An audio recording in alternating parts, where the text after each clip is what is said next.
Hey guys, today we are joined by Stuart Crowell, and Stuart is out of Denver, Colorado. Stuart, thanks for joining us today. Thanks for the podcast interview, guys. This will be a lot of fun. Excited. So we start every interview the same way, and we kind of briefed you for this. You said you didn't have any crazy stories, so this might be really boring, but we always ask every person that comes on, in your career, can you think of something crazy that's happened, whether it's in a transaction or in a relationship? Like, what comes to mind when I ask you, give me a crazy story from your real estate career?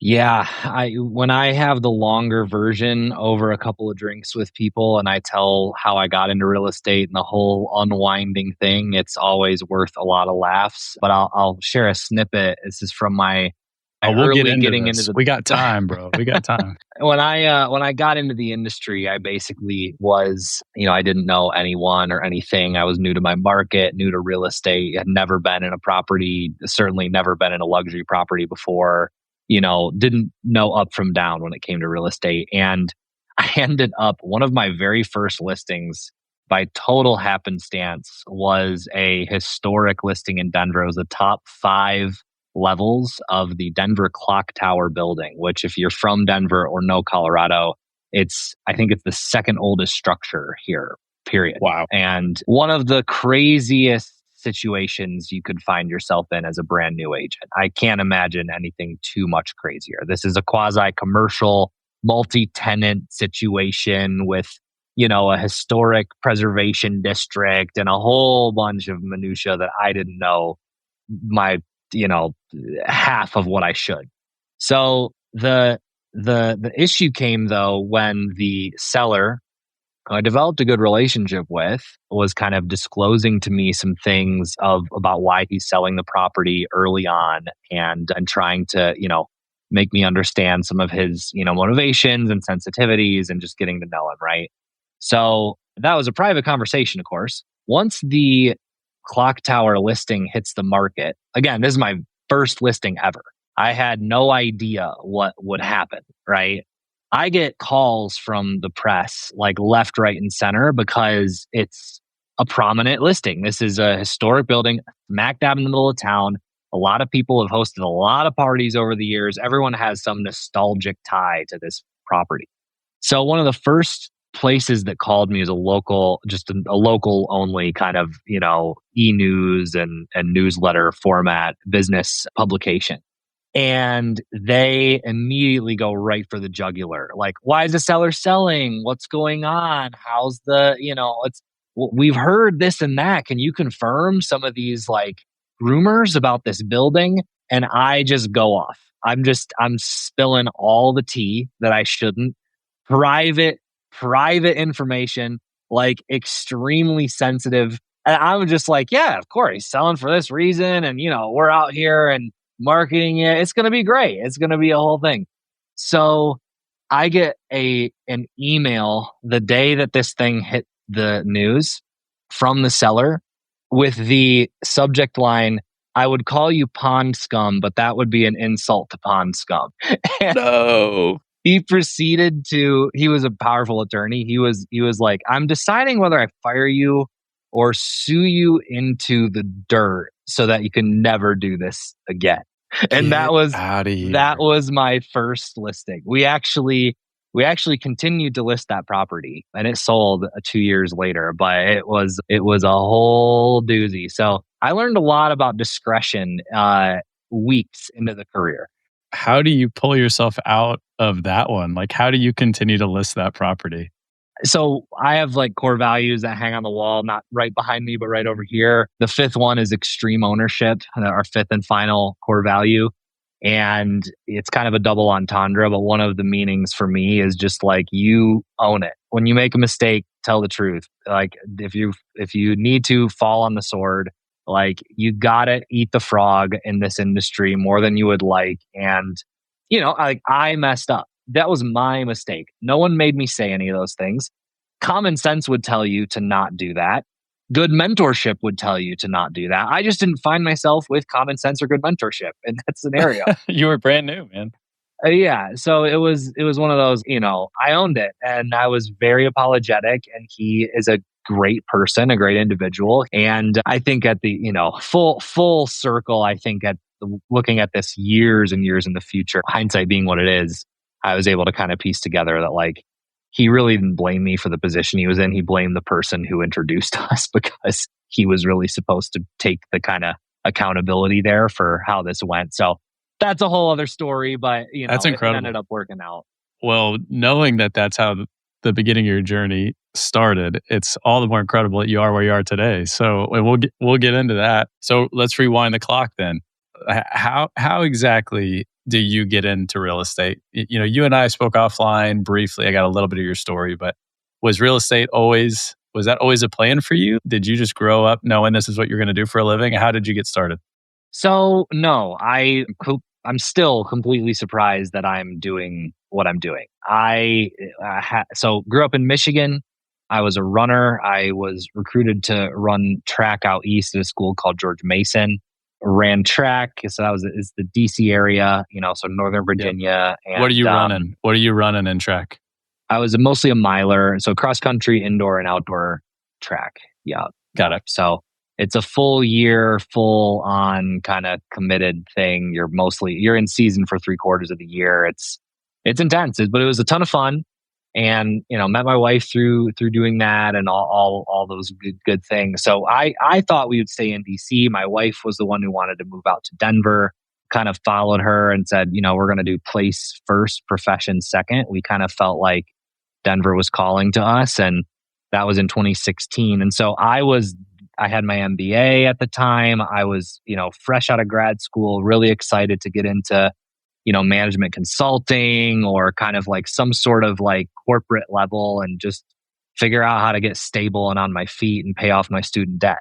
So that didn't happen at all. I was just rejected again and again and again. And, I was like the guy who had the perfect resume. So it was very ego crushing at the time. And I ended did a spreadsheet. I remember 3 months after we moved, I did a spreadsheet and I realized that we had less than 6 months of runway with just fixed costs, no movies, no food, no climbing gym on the weekends. Like we were like strapped. And I was like, let's just do something that even halfway stimulates me and I'll be grateful for it. And I ended up getting introduced to a guy who had his own boutique brokerage and he took me under his wing and, with a lot of stories from there, but it was very fortuitous because over those next 6 months, I was able to get my license, move brokerages a couple times. And, I ended up being rookie of the year here in Denver the next year.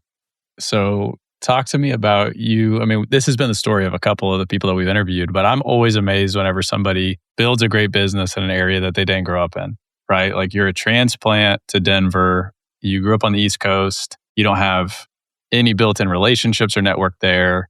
You're young, presumably very young at the time, and you are starting out in a really competitive market. So talk to us about what starting your business looked like there. Like, what was it that got you, like, propelled you? Like, what were the actions you were taking to get started looking back?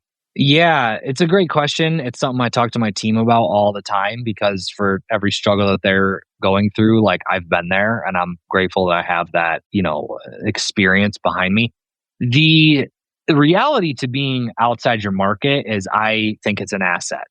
And, this would be a little bit different, of course, in rural Kansas or something like middle America, smaller town where, like, of course, if you're the new guy, like, not only are you battling, you don't know anything, but you're also the outsider.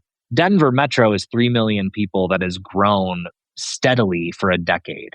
So I've picked a great market to be new, is my point. It's still growing. It's certainly cooled off, but it's absolutely still a destination place where lifestyle factors cannot be competed with on most anywhere on a map. So, for me, that was really fortuitous. And I leaned into that. I leaned into the fact that there were going to be new people. I started very first campaign I ever did on social media was called Monday Millennial Minute, where I would sit down and talk about a first time home buyer tip every Monday. And it would be just the stupid normal stuff that everyone does, right? But I would do it and I would do it consistently. I would post it to my 100 followers and 50 email people that I was sending it to. And, it grew from there. And so little events for my apartment building, I would get out there and meet people. I would learn the market constantly. I was always seeing properties. I was always going to new restaurants, always going to new bars and things just to know. And I started in the urban core. So I started where things are most transient. There's the most activity of new people coming and going. For Denver, that means a lot of renters. But for me, it was like, these are contacts. They're not always going to be renters. They're going to be buyers one day. And I didn't really focus on how to build a business other than meeting people. That was like, I just need to meet people. I need to learn this market. If I can do those two things, the rest will take care of itself.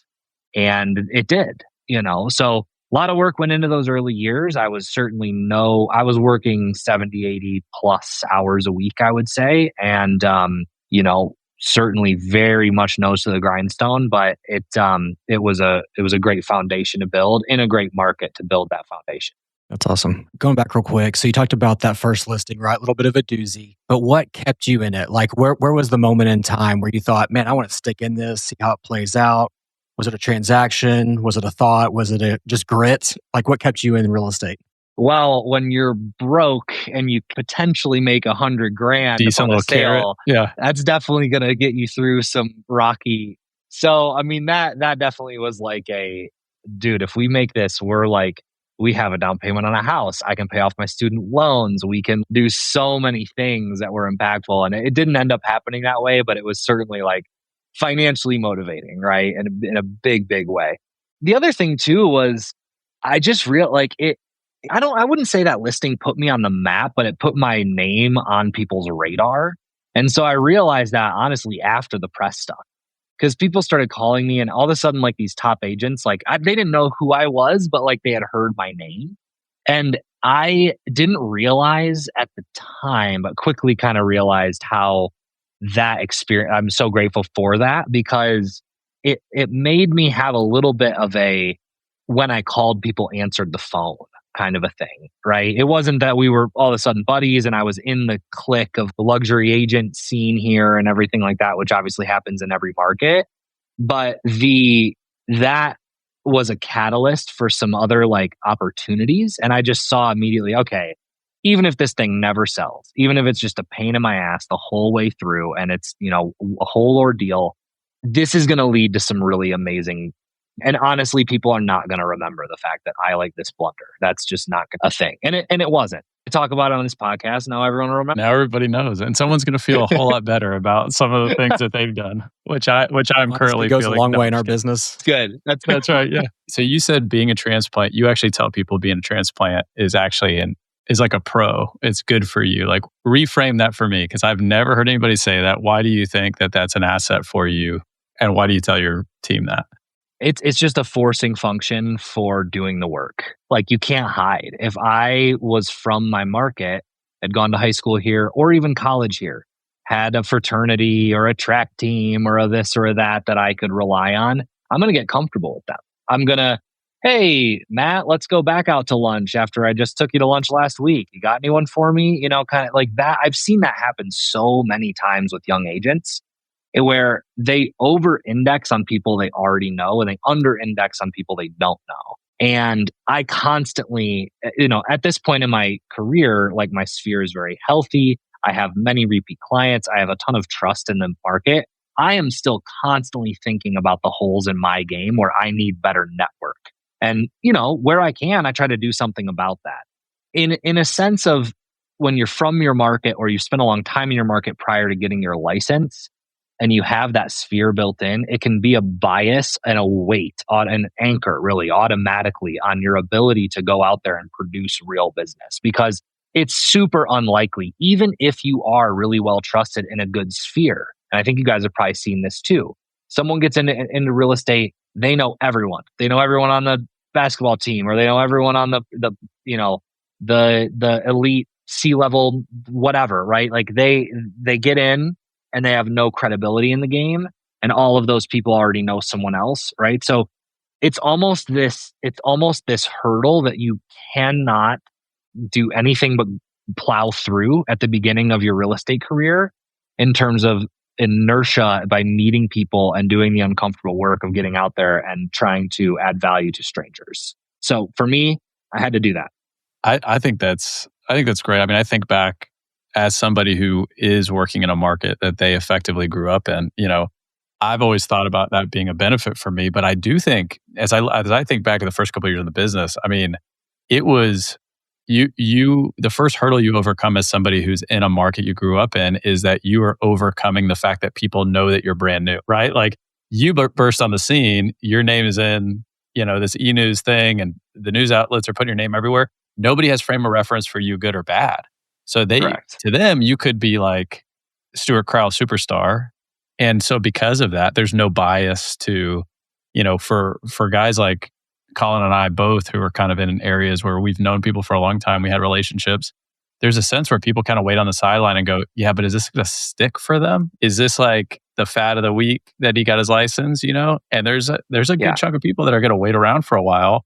And if you're just sitting there waiting for them to kind of make that connection and not actually pushing the boundaries of your sphere outward, like it can be a hindrance. I could totally see that. I've never thought about that before. Yeah, I think the other thing that I see people from my market, and again, Denver, 3 million people, tier two city, growth trajectory for the last decade. So big opportunity here no matter what. Is the thing I see is like people almost bias who they are as individuals based on what they did prior to real estate, where it's, oh, I'm the if I'm the bartender, I know all these people from the bar, right? Or if I'm the, former baseball player for Colorado, I'm right, and I'm with the not just who you know in the sphere side, which we already unpacked, but the psychological who am I side, the mental game, everything between the ears. And that's even worse because it's when you jump into real estate, like you have to embrace the egg being on your face all the time. And if you don't, you're doing yourself a disservice. I looked stupid so many times. Like I can remember in stuff that is just like terrible, but like amazing because I knew it was getting me in the right direction. And, if you don't go through those experiences, you're not going to be Mr. Smooth. Yeah, there's a skill to the cold open with people that you just don't know. Like, how do I get from 0% trust to 100% trust with somebody that I have zero relational bank account with? So you effectively were doing that on repeat over and over and over again. In a previous conversation you and I had, you alluded to some super challenges, not just that particular story you shared, but just like the beginning of your career. Would you talk to us about that, like first few years? Obviously you're growing your business, but it sounds like you kind of like, you had some interesting like mentorship relationships maybe, or like your first couple brokerage situations weren't ideal. Will you talk us through some of that? Yeah. So, I mean, I just have had the most like, I'll talk to brokers and or agents, I should say, and compare war stories. And I feel like I've got one of the crazier kind of first 12, 18 months, and also blessed to have all those stories because I learned so much. But, I without mentioning names, I started at a boutique agency. It was very small. It was, a bit familial, if you will, with kind of just like a very, very tight little group of agents.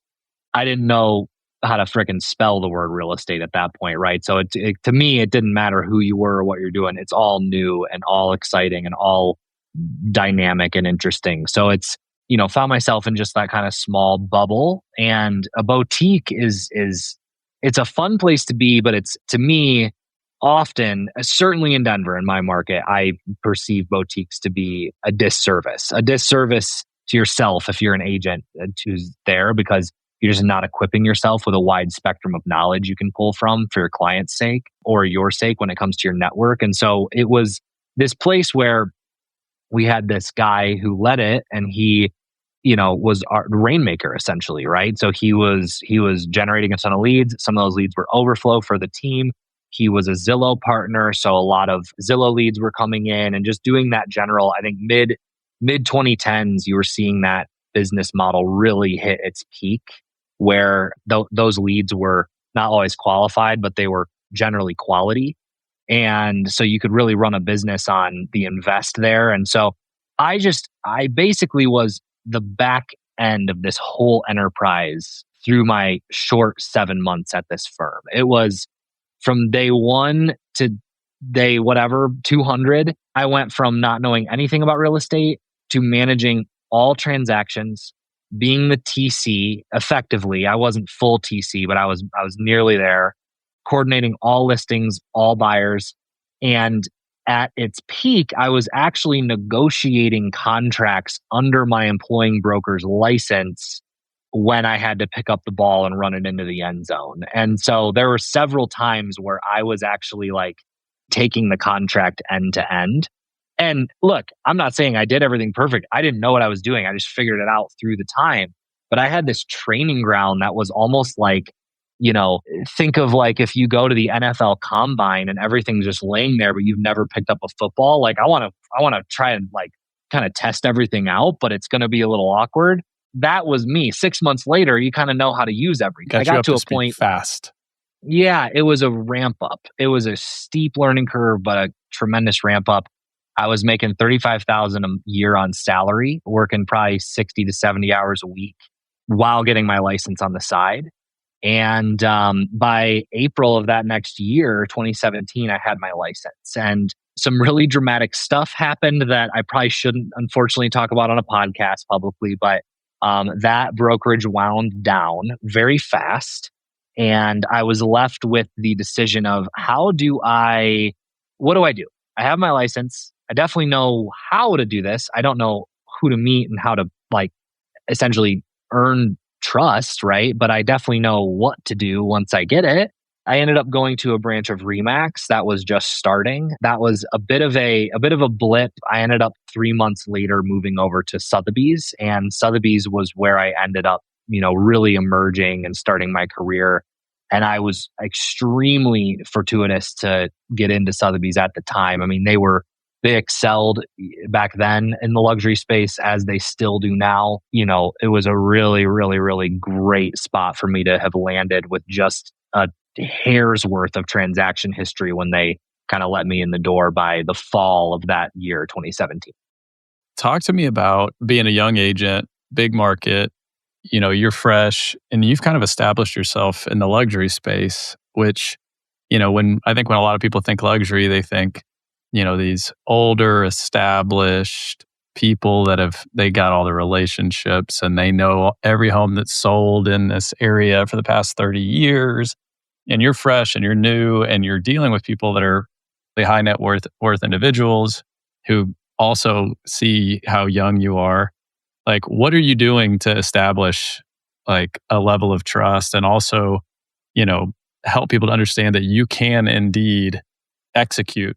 What was that like for you? Yeah, it was again hindsight being what it is. I was focused on luxury early, which was fortunate. Before I came to Sotheby's, I knew that I wanted to be a luxury agent. It was clear to me because I had worked with some investors at the previous boutique firm and I had done some first time home buyers and I just was learning really quickly and I saw that, man, I do not want to do 12 deals a month at an average of 350,000 and work with investors. I am not going to be that guy. I wanted to do luxury real estate for all the reasons everyone does, right? Certainly there's some like sex appeal to it, but it's also just way more efficient on your time. Like your dollar per hour just skyrockets. So, I just thought if this career path is one for me, like I'm going, that whole kind of vision brought me to a lot of early clarity. So it was like, okay, join the best firm that can give me credibility to my name. 2017, no one knows Stuart Crowell. Everyone knows Liv Sotheby's International Realty. So let's go there because I'm going to get a ton of credibility just by being there. I'm probably going to have opportunities I wouldn't otherwise have. And that proved like immediately correct. So I tell agents who ask me this all the time. I just had a kind of a quasi mentorship meeting with a young agent who's doing great things here in town 2 weeks ago. And, I told him like, he's pinged around a little bit. Your next move is your flag planter. For me, moving to Sotheby's was my flag planter. It was like, let's get in, settle down and just get to work on the vision I have. And so that the inputs are always the same no matter where you are. Learn the market, learn the agent, connect with clients, find your niche, find your way to identify where the opportunities are, where people are underserved or whatever. And I didn't skate directly to like Cherry Hills Village or Cherry Creek, our 1 and 2 highest punching kind of luxury areas. I really didn't necessarily go geographically concentrated. I did a lot more of let's just meet the right people. And if I know that I don't want to just do first time home buyers, I need to stop doing my Monday Millennial Minute, right? And change that into something different. What can I do to talk about luxury real estate content or be around, an affluent community who can refer me or get to meet me? And so, some of those things we can double click on if you'd like. But, those kind of tactics are what I was building in the background. And, I was certainly like the other part of your question about just like kind of not knowing anyone. And, it's another part of, I think the asset being you don't know what you don't know. And so, of course, I was intimidated at times by these big, powerful household name brokers, but I was also in the room learning with them. And I figured, man, like even if I ruffle a few feathers along the way, like I'm not someone who's overtly difficult to get along with. I think most people are going to be, like the fact that I'm coming up and cutting my teeth. And that also proved to be true. I'm, friends with a lot of the top agents here just because even in the early days, they kind of respected the hustle and were willing to help me when I had questions. Hey guys, as you know, being a business owner who wears a bunch of different hats can be exhausting. That's why I started cold plunging most mornings. It's been a total game changer for me. And I actually got into cold plunging after I had surgery to repair a torn muscle. Not only did it help me heal faster, but I also found myself hooked on the endorphins and the incredible boost of energy I felt afterward. Now it's a part of my daily routine. I use Ice Barrel to wake up, recover, and stay mentally sharp every day. As a business owner, I know that taking care of my health is just as important as taking care of my business. Cold plunging with the Ice Barrel has helped me reduce stress, recover faster, and perform at my best, both physically and mentally. And here's the best part. You can try it for yourself with an exclusive 20% discount just for listeners of this podcast. Head to icebarrel.com and use the promo code Principled at checkout. That's Principled, PRINCIPALED. Plus, you can share this discount with your clients. If they're looking to add something unique to their backyard wellness space, an Ice Barrel is an amazing addition. It's a great way to provide extra value as their agent while helping them invest in their health and recovery. Start your mornings with a boost, take your performance to the next level, and help your clients do the same with Ice Barrel. You won't regret it. Hey agents, I want to take a quick moment to talk about the bane of my business owning existence, managing my money. Real estate income can be unpredictable, and keeping your commissions organized is a game changer. That's why I use Sequence, the ultimate money router and banking solution built specifically for real estate agents. I personally use Sequence to automatically set aside money for my taxes, so I'm never caught off guard.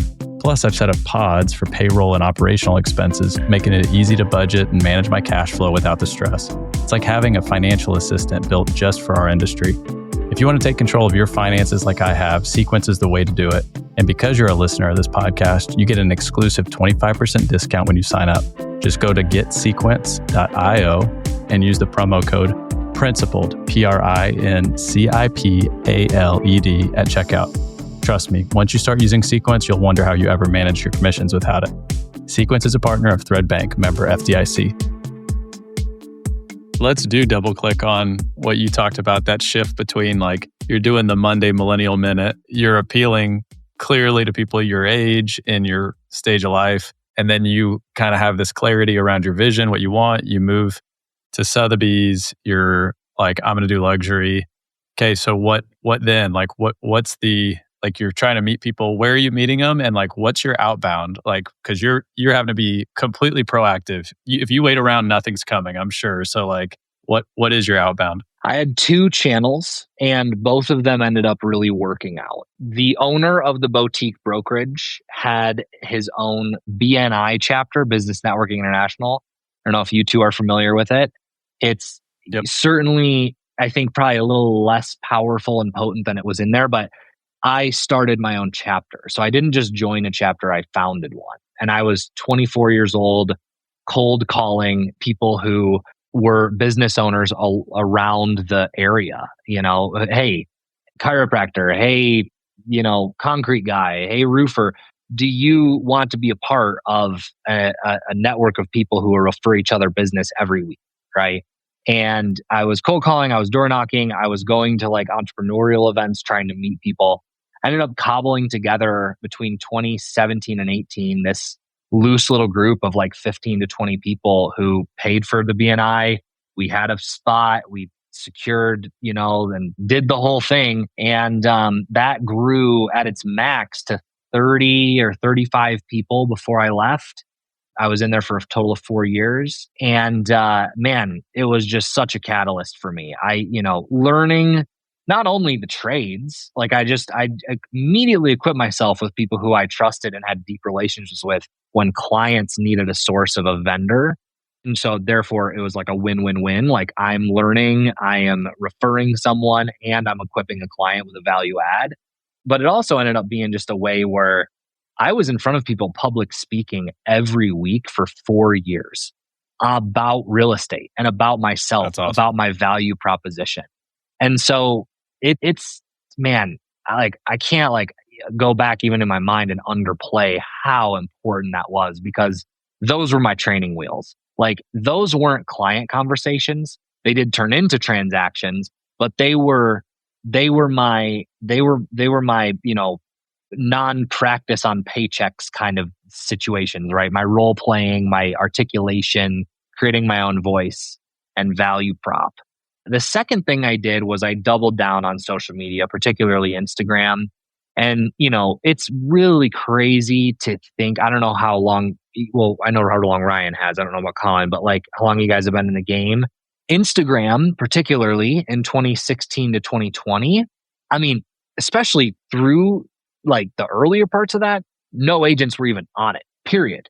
There wasn't even real estate content. It was all pretty much like you're an artist if you're on Instagram. You're like, if you had a big following, it was because you took really cool pictures and edited them right. And, developed a following. Like there was no stories, there was no reels. Timelines were not algorithm driven, they were timeline driven. Like, so you could win by just being there. And hashtags also worked. So when I was like chopping up these hashtags every day of Denver real estate, Denver realtor, luxury real estate, this and that. I posted some lifestyle content. I posted some Denver market content. I had no following, like 2,200, 2,300 people. I was driving deals on that fairly regularly. And certainly without those two things right away, like I built these two channels like before, like, I mean, I probably started BNI door knocking within 60 days of getting my license.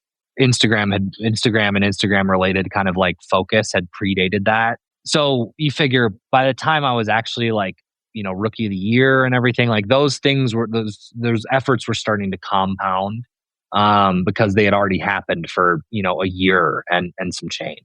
That's incredible. You're focusing on the business and the brand, but talk to me about the people around you and the iteration. So, were you a part of a team, solo agent, and then leading a team today? What was the progression to where you are today? Yeah, great question. I've been super fortunate to be in a bunch of different kinds of environments with real estate that you guys have come to learn these last 30 minutes a lot. So I was solo all the way up until I came to Sotheby's. In 2018, well, in 2017 technically, but we met. But in 2018, I started working together with a partner named Delroy, who we had an amazing 5-year run together. We were partners, did a ton of amazing stuff. In 2018, we built a nonprofit together called the Denver Gent.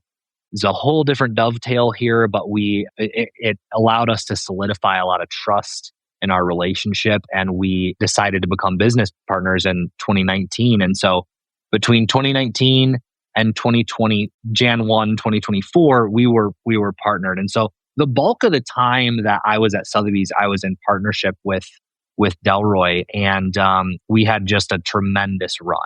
He had been in the game a little longer than I had and was a little older than I am, but he was new to the luxury space just like I was, new to Sotheby's just like I was. And we were both like kind of a bit young at heart, I would say. Like we both kind of took to each other and said, "Hey, if we want to disrupt, like let's do this together." And it couldn't have gone better. We exceeded our goals year over year. We kept great people around. We never developed a team. It was always a partnership with the emphasis on the people around us just helping us produce, whether they were assistants or whether they were marketing folks or content people. Our vision started splitting in 2023, and we amicably parted ways at the end of 23. And then in 2024, back to being a solo agent, I was also a brand new father. And I just had some pretty big shifts in my own heart where I was like, I don't really care about being number one. I don't care about, like, the scoreboard really didn't matter to me anymore. And up until then it really had. I was very much driven by my stat sheet and climbing the ranks and proving myself wrong. And it just flipped, as most things do when you become a dad and a father and a parent. Your priorities completely reorient almost overnight. And so I made the decision to come to Compass in middle of 24 as an individual agent, because it was just to me, a more efficient platform, certainly an economic upside. I just knew I would be able to attract younger talent better to help me. And it was very clear that, like, I had become accustomed to having a partner, right? So someone who can, pick up the slack. You can leave town. Being an individual agent again was very disruptive, especially being a new dad, because I was like, I really don't want to go through the process of just like rag tying this together a bit. Like I had a lot of trust with that, where it's, if you're like hiring someone to do hourly work when you leave town, there's never like that switch never comes off. So Compass, I think is the best way, far and away, to, if you want to build a team, whether it's a tiny little thing like mine or a huge enterprise brokerage within a brokerage type scenario, Compass is your solution, because there is zero places you're going to get better service or a better model for the split that you're paying, and ultimate flexibility, ultimate adaptability in terms of tech in the future. All those things, I was like, look, I know I need a couple people around me, and it certainly feels like it'll be our best year ever in 25. So it's great. It's going great. But even if I had said, hey, in a year from now, I want 10, 20, 30 brokers or agents, I could do it. And so that allowed me a lot of like, all right, if there's shifts that feel natural down the road, I want to remove myself from production and fit off everything and control. Like, I can do that here if my life continues to ebb and flow. If I may, you mentioned that the vision changed, right? You're a new dad and there's a shift that takes place. Like, what is that in you that says it's no longer about the scoreboard and you want to have a new vision, even in real estate or life? What's happening there, if you don't mind me asking? Yeah. Yeah. No, I mean, of course, like, there is the part of it that is, I think, quote unquote, normal for everyone, right? Which is just you kind of understand your responsibilities with a clearer lens immediately, right? And you're going out and you know what your purpose is more than you ever did when you were doing this just for yourself or just for your spouse and yourself. In my case, the bigger picture thing for me, and I'd be remiss without mentioning this, given the question, is just like my personal faith just entered the picture in a radical way. It was a very much like for me, my whole kind of orientation around my identity was just shifting in real time in really beautiful ways. And I was just leaning into it. I was just leaning into that and just saying, like, look, like it's not like, for as many highlights as I had those first 6-7 years of my career, most of the time I was stressed. I was developing poor habits health wise. I was, not as present of a husband as I wanted to be. I wasn't living up to the man I wanted to be fully, right? Doing the harder work. And, when you have a kid, you're not playing around anymore. You're that dude or you're a failure, period. So you just like, I just took that with a lot of newfound clarity. And all these things kind of married into business, because real estate is a game on lifestyle business. Oh yeah. You're not clocking out. Like, you're not, this thing is on all the time. So you have to find ways to guardrail yourself, guardrail your heart, be a little bit more of like hey, this is my real priorities.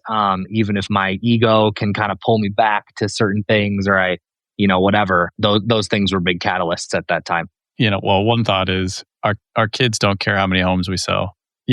That's not why they're excited to see dad at the end of the day, and that's definitely, I've got two, Colin's got three. So I think we both resonate with that very much. There's this great interview Tom Brady did. I don't know if you ever saw it. It was like after his third Super Bowl. And, my background's baseball, yours is running, but like I talk about like when I got out of baseball and I got into real estate, like I just carried my batting average with me. It was just a different metric. You know what I mean? Like I just brought that with me. Totally. Totally. And so but in this interview, Tom Brady's just won his third Super Bowl of whatever, 7. And the guy is like, "So what does it feel like to win your third Super Bowl?" And he's like, "I've made all this money and it's like I've far surpassed like any of my dreams and expectations. And, but I can't help but be like, is this all there is?" It's like he's having this very vulnerable moment. It's like on 60 Minutes. And I think I've that seen like, this. Yeah. yeah. I mean, but even as you're talking, like, and as somebody who kind of resonates with that, it's like there is a sense in which, yeah, you could be the number one luxury broker in the world, but if your family life's a wreck, like, what was it all for? Is there enough? Where's enough? And I think that's an important question. And I imagine people that are listening to this, like, there are probably people at all spectrums of success in real estate, like from starting out and just like hoping they can attain some level of success, to people who are kind of at the climax of success in some ways, kind of like, you are, and realizing like, if that's all I'm chasing at, I'm going to be miserable. It's like, I think that clarity, thank you for being honest and sharing that. Cause I think that's a lot of people. I mean, I don't think that that's unique. I do think the faith aspect, it is something that Colin and I probably share in common with you. But I do think that sentiment is like pretty universal. Yeah. We're either going to get there or they are there.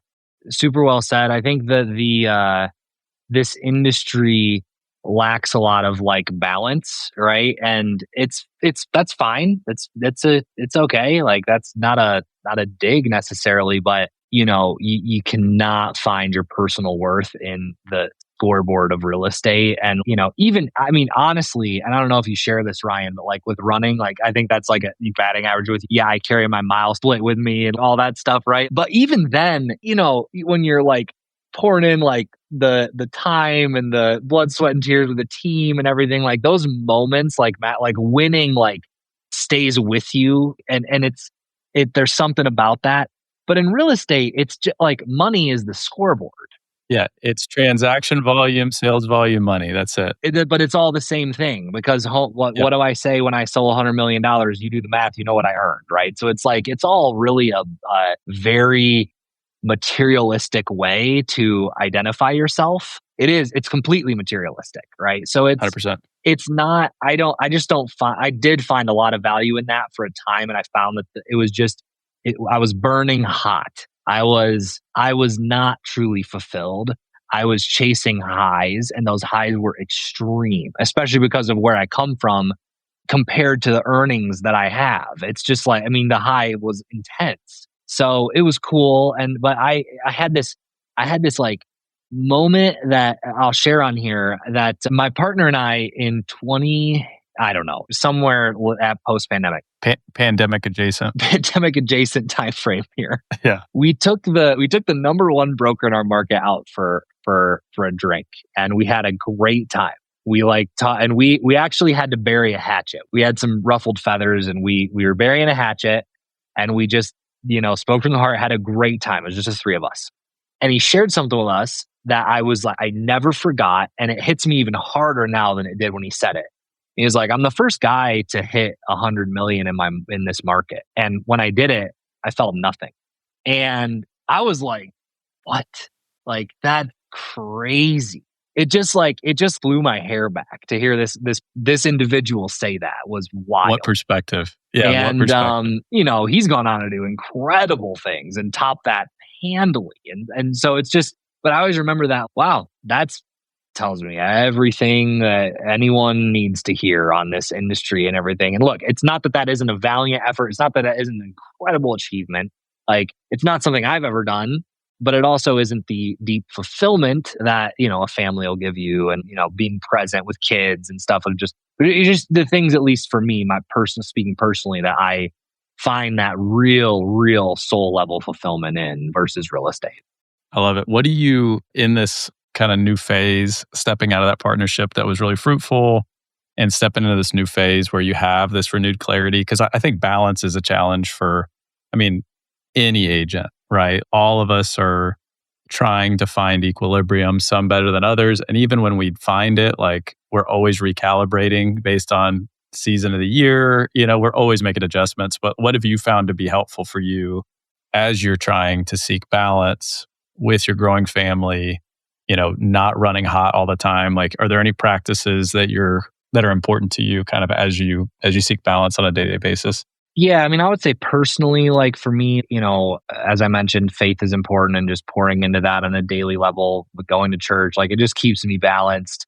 Health and fitness is a huge one for me. So if I'm not a super freak about it, but I need my time on a weekly basis to get a sweat on and go to the gym and just check out for a minute and have no other people calling me and try to go on do not disturb, that kind of thing. That's really, really important for me.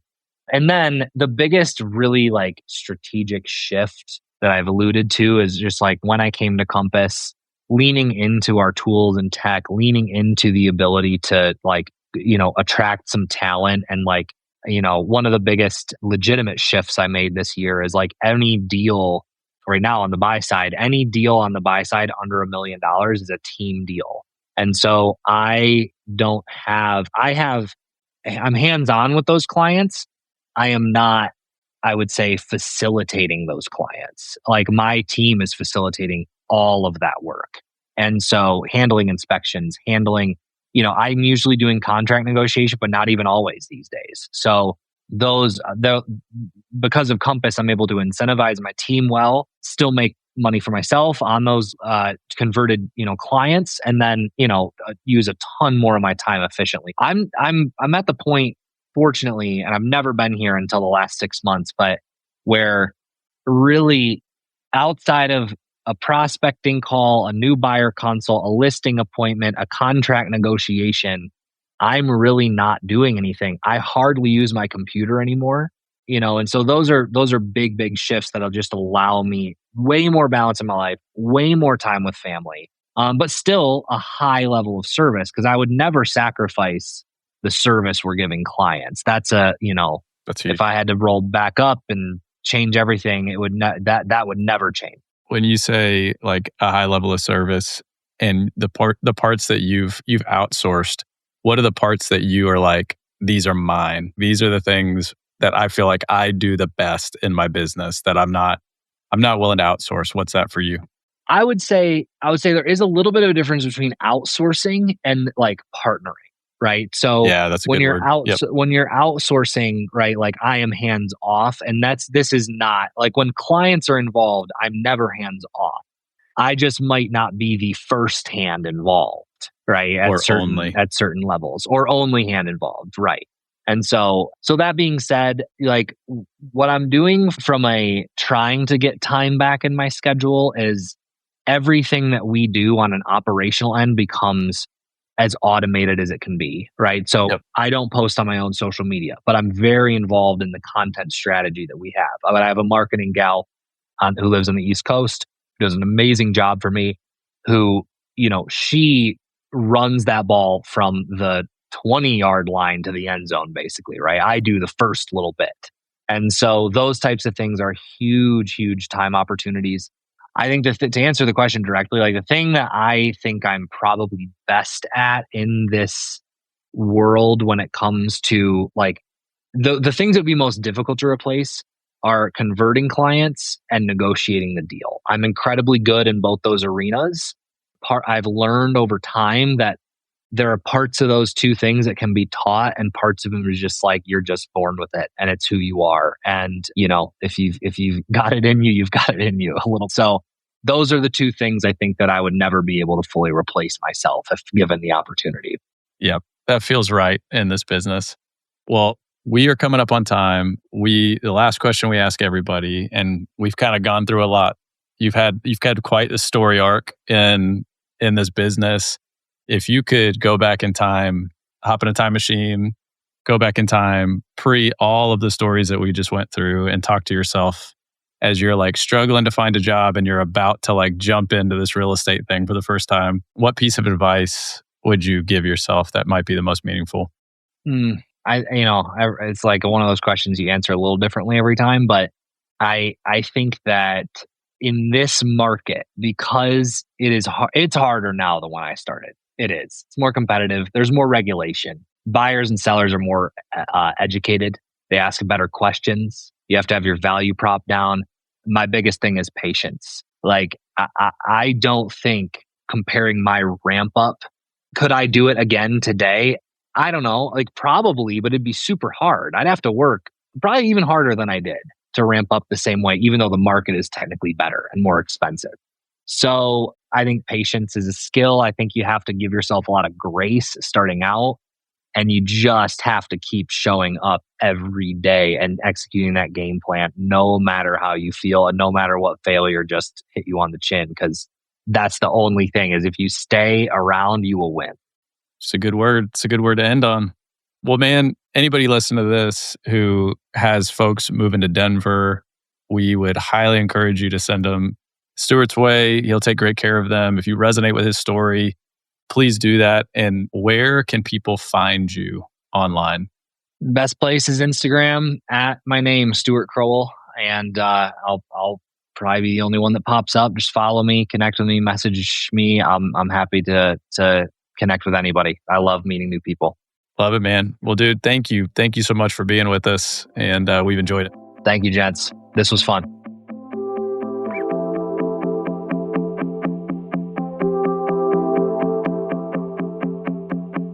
All right, we just had Stuart Crowell from Colorado, Denver specifically, on the show. Ryan, give me your first take. Yeah, I mean, I loved that the way the whole conversation opened. I love that his tough story was his first listing, and it started off just kind of a disaster, and that here he is today. But it's just, I think it's a testament to his like grittiness and the way that he was just like, hey, listen, extreme ownership is one of my core values. And I just chose to lean into that. And man, like we need more of that. I think that's awesome, because guess what? We all screw up. So I just thought that was a great way to start. And then, a couple of things that stood out to me, he talked about, not being from where he started his business actually being an asset. I've never heard anybody say that, but I think his reframe on that was really, really good. And actually, as I think about it now, and honestly, at this stage of my business, I can honestly say it is sometimes easier to talk to people that don't know me, because I feel like, well, yeah, they don't know me. So if it doesn't go well, then so what, And it's like he started his whole business with that attitude. It's like, nobody knows me here. They don't have any reference point for me. So it's not like I'm, blowing up their expectations of me. There's no expectation of me, which is an opportunity to start something completely new. And I just think that's a really great reframe for anybody who's listening to this. And I'm always impressed by people that start a business in an area that they don't have a built-in network. So I love that. I thought that was great. I think it's going to be super helpful for people. I also thought it was really valuable the way it seems like he's been very thoughtful at different stages in his career about like getting very clear on the direction he's headed. Like he seems to kind of go, this is where I want to end up. Like he made a decision early in his business that he wanted to do luxury, which meant he was going to stop doing certain things and embrace the trade-off of, yeah, I'm not going to go after first-time home buyers. I'm going after the luxury market, which means I'm going to take these steps. And that led him to start the BNI group, and it led him to do kind of a different form of outreach and a different form of branding on Instagram. I thought that was good. And then he's at this different stage of life now where he's had his first child, and that created a different level of clarity in him about what he wanted his life to be like. And man, kudos to him for going, hey, listen, I do good business. I don't need to be the absolute number one agent. The trade-offs aren't worth it to me. The things I have to trade with my family time and everything like that. My faith has become more important to me. I'm finding more balance. And so he made some decisions accordingly, which I see him as a guy who is like full of integrity. He has integrity with the vision for where he's going in his life. And I think that's awesome. And I think all of us could learn from that. I mean, I think we all would say we have certain values, but going ahead and making decisions in accordance with those values is like really great. So yeah, I was super impressed by that. I can tell like he's very sharp, very articulate. There's no doubt as to why he's had success in the industry, but I think I'm more impressed by some of the decisions that he's made and just the kind of the integrity that he's operated with in alignment with his values at different stages in his life. And so I thought that was great. That's awesome. Yeah. I think my takeaway is a little less about real estate, though it obviously plays into that. But I'm seeing themes, right? So I'm trying to follow that along as we have different interviews. But it goes back to his character. It's like being self aware, staying true to who you are, and assessing that and knowing that maybe that takes adapting. Like you get in, you begin to have a successful business, or you trip over some things, but kind of taking a step back and really thinking about the vision and purpose of your why. And it all goes back to his character. Obviously, faith plays a role into that. But from the very beginning, extreme ownership, honesty, integrity, like those play out time and time again. And that's where really he finds success. And so it's not even that success of like, hey, I'm producing more. It's that, hey, I'm feeling more full. I feel like I'm operating in my gifting. I'm able to do the things that are most important to me. And so really the values begin to play out in what's most important in his life through staying true to who he is. And so, man, more guys like him who just come in with character, girls as well, ladies as well. I see that show up, the characteristics of the real estate agent of staying true and pure to who you are and letting that be your guiding principle, no matter what real estate throws at you. Yeah, I like what you just said. Having a understanding what your definition of success is. It's like clearly he's doing a good amount of business, and that is one definition of success. But he came to a point in his life where he goes, "That is not my complete definition." And his complete definition had a lot more to do with the type of husband, father he wanted to be. And I just think that's great. I think that's awesome. And honestly, it's going to make him better at his job too. Somebody who's good at home and is well balanced and is healthy is going to be a better agent for his clients too. So, hey, kudos, Stuart. Thank you so much for coming on the show. You're awesome.